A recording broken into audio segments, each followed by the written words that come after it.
هاني بعزجار وكويوت بي سي تي ابي بو شكو مشروعك كرياوية كاكا لم يزقوا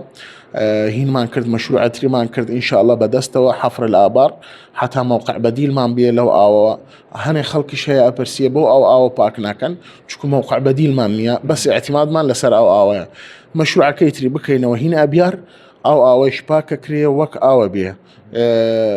انجا باك كردني وقتي كيوه سبل تريمانية حتى خلقك يكمان على الأقل باكيوه أو باك كردنا يما أو لكيو بدين بو خلقك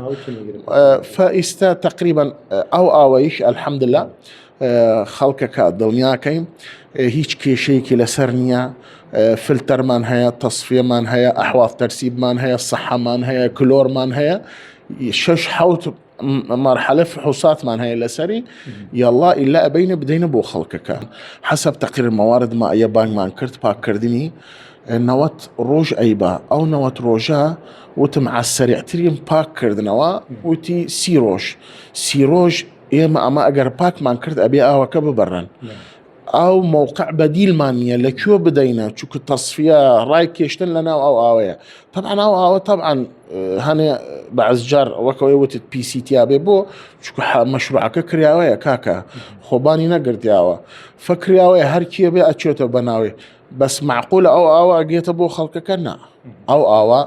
حوت مرحليتي آية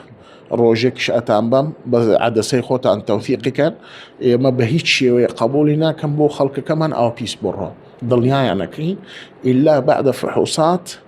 مختبرية وفحوصات رقابة الصحية للماء وتهولدان دا ولا دا هتودا بيرو بديل بكانوا بو أوا طبعا تقديم مكرت بو سيد المحافظ جنابي زور مشكورة طبعا بو منظور هولي دا أستاذ بدر فحل المحترم تقرير مان تقديم كرت منو مدير موارد مائية ومدير ماء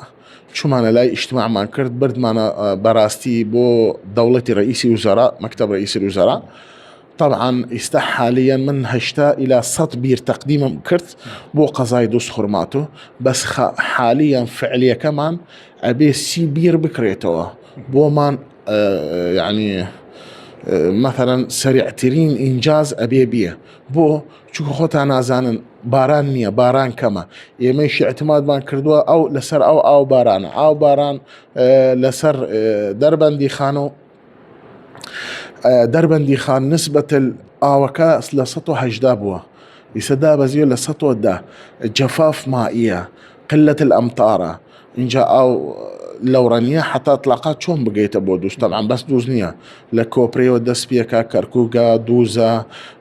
كفرية ديالية أم أطرافانا كامل اعتماد مان لسر دوكان ودربندي خان